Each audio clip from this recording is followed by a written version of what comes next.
So I'm making the quick iPhone stand here out this piece of wood here that I have.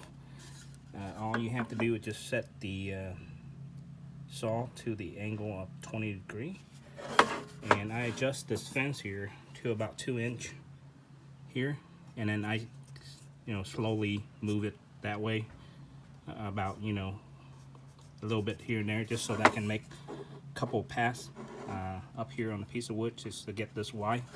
So I still need to get a little bit more to fit my phone or iPad in here, because my phone have a case, so it need to be a little bit wider to fit in here.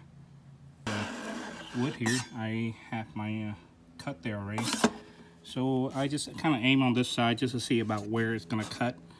Just kind of eyeball, it doesn't have to be perfect. So and if you look at the measurement, it's close to 3 inch, but like 278 or so.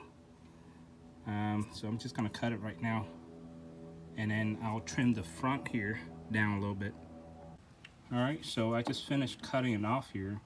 Right now I'm just gonna stand it up like this, move this fence this way, just lower down the saw a little bit, and just kind of cut off this little front piece so it doesn't block the screen here.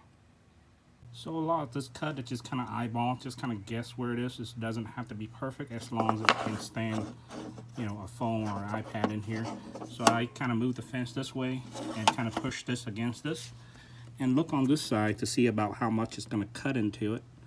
And before you do it, you can look right here to see how much you have your saw kind of raised right there, just enough to cut the bottom piece and not touching the top piece.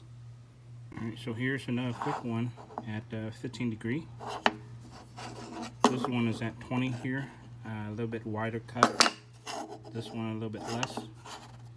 And you put an iPad, stand up like this, work just fine, or like this, work just fine. Alright, very fast, very easy.